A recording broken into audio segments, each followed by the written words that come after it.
Tonight on UATV, University Police open a rape investigation on campus. Find out how often this takes place at the U of A. And one local food joint closes its doors after 15 years. Find out where else you can fly to get a burrito. ASG voting comes to an end. I'll have all the information of what they were doing outside today and all of their campaigns. UATV News starts right now.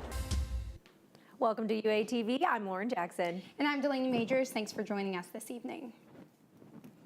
You may have noticed campaigning around campus today, but some students do not understand what the campaign is actually for.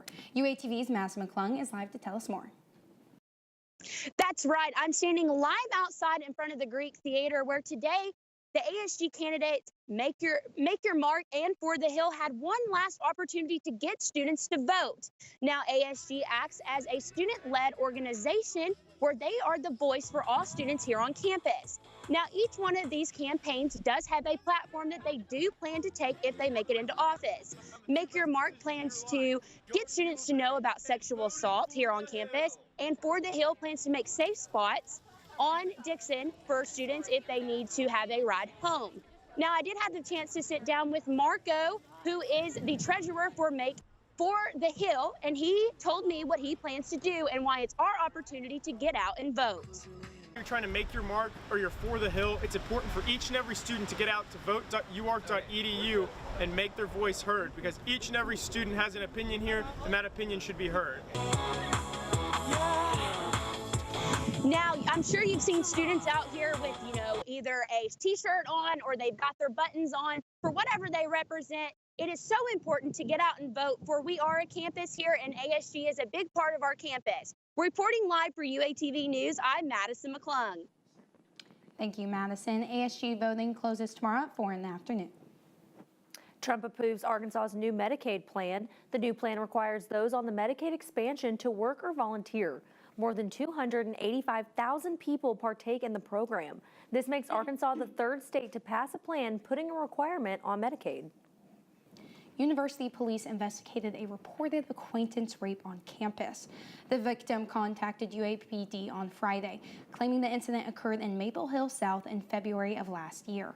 According to the Cleary report, in 2016, police investigated 4 rape cases in dorms, making 15 cases at the U of A within the last 3 years. A new face will step onto the court in Bud Walton Arena. Kareem Abdul-Jabbar speaks this Thursday as a part of the university's Distinguished Lecture Series.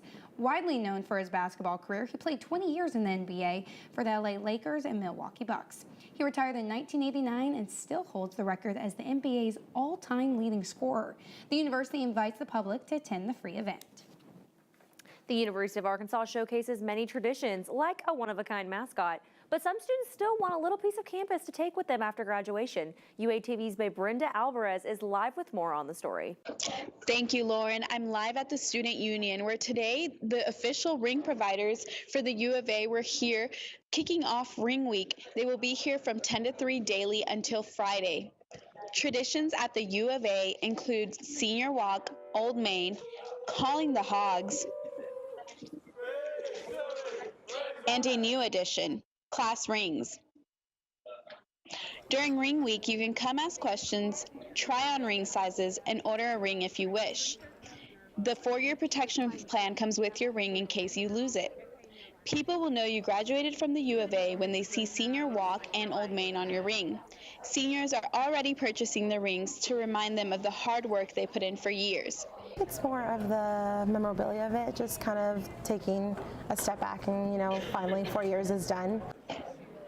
If you can't make it this week, make sure to go look for Jocelyn's Table at Graduate Salute, where they will be offering special discounts not offered online. Reporting live for UATV, I'm Brenda Alvarez. The university invites students who purchased a ring to attend an official ceremony on April 29th. The event offers food and cake for students to celebrate after they receive their rings. Northwest Arkansas gets ready for the runway. Spring Fashion Week takes place this month. The show features designers from all over the state at the Record in Bentonville. Other locations in Bentonville will host events. Fashion Week begins March 28th through 31st. The University of Arkansas celebrates International Women's Day.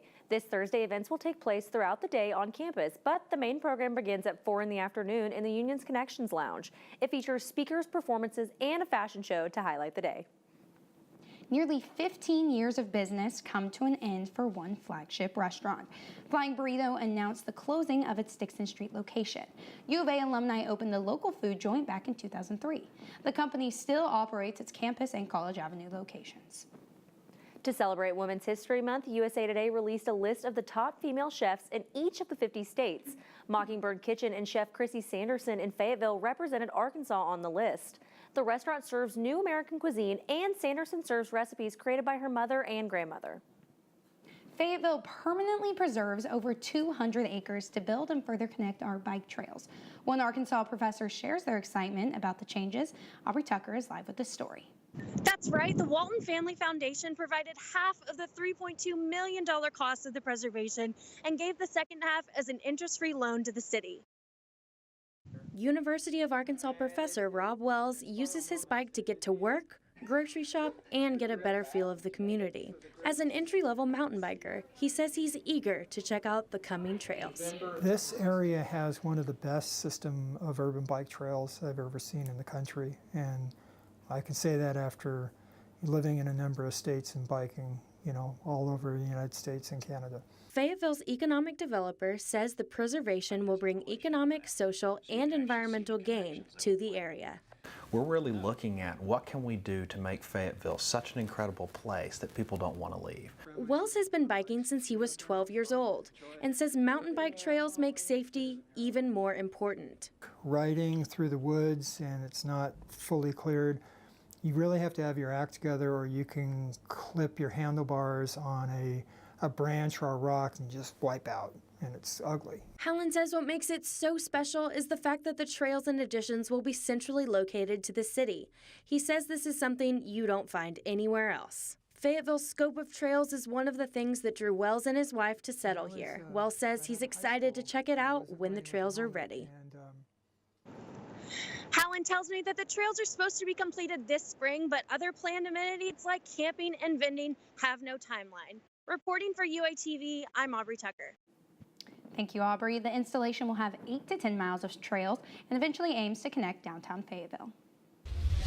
The Italian election draws international attention. Italian politics are anything but boring. Learn how the results could affect the U.S. Trump imposes new trade laws on certain products. Find out who does and does not support these changes.